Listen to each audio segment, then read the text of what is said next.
Olá, meus amores, tudo bem? A nossa aula hoje nós vamos falar das diferentes visões de mundo, como a gente vê o mundo, né? Principalmente o mundo econômico. Bom, no início do século XXI, o mundo se encontrava em grandes transformações, né? Onde precisávamos reavaliar os critérios e as maneiras de como a gente olhava, deparava com as condições econômicas. Vivemos a Primeira e a Segunda Guerra Mundial e a Guerra Fria, que a Guerra Fria vai chegando ao fim na década de 90 e o capitalismo já começa aí tomando conta do mundo, né, vigorando em todo o mundo, já na entrada do século XXI. Bom, nós já estamos aí na segunda década do século XXI e os grandes conjuntos de países, né, que a divisão do mundo ela ficou conhecida na Guerra Fria como os três mundos. Primeiro mundo, o sistema capitalista, segundo mundo, o sistema socialista e o terceiro mundo eram os países que era neutro, nem era capitalista, nem era socialista, era só simpatizante ou com o capitalismo ou com o socialismo.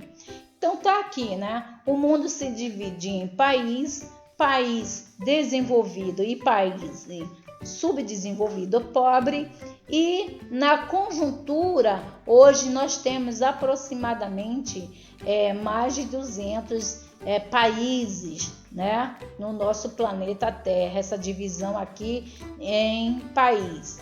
Se a gente observar aqui, o Brasil é um país continente, é quase do tamanho do continente africano, e se a gente olhar para o continente africano, a gente vai ver que é uma coxa de retalho.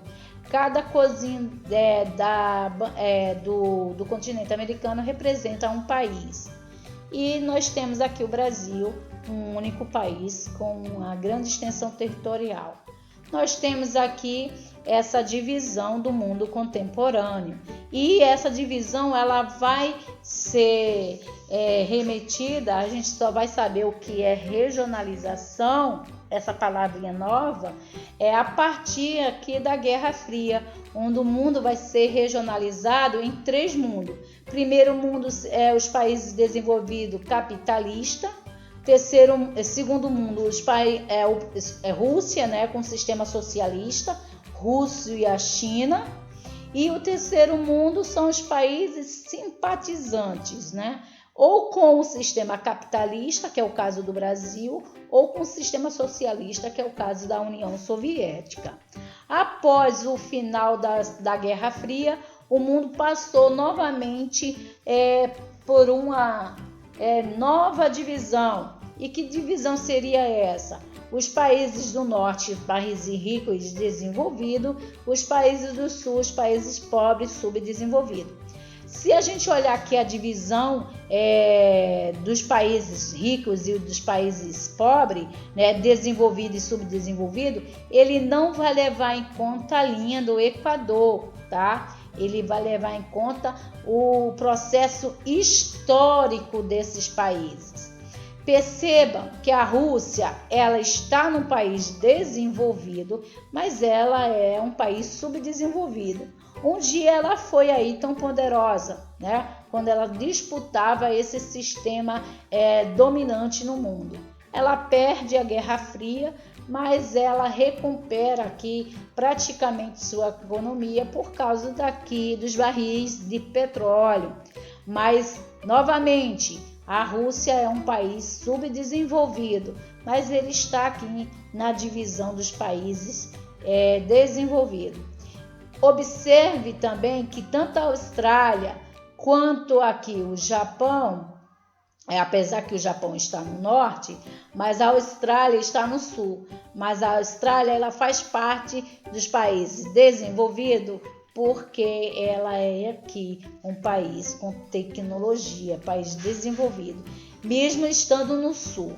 Então, essa relação de divisão, países do sul, países subdesenvolvidos, ela não leva em conta a linha do Equador.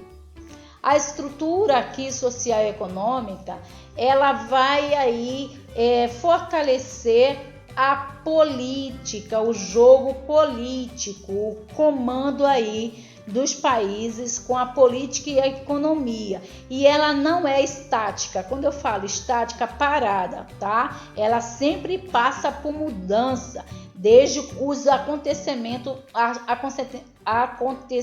político, né, da geopolítica. Então as fronteiras de uma hora para outra pode mudar, tá? Como era o caso aqui da divisão do mundo, né, a fronteira do mundo entre os países de primeiro, segundo e terceiro mundo, e quando acaba a Guerra Fria, os movimento do sistema da divisão do mundo em país subdesenvolvido ou desenvolvido. Bom, pessoal, essa foi a nossa aula. Até a próxima.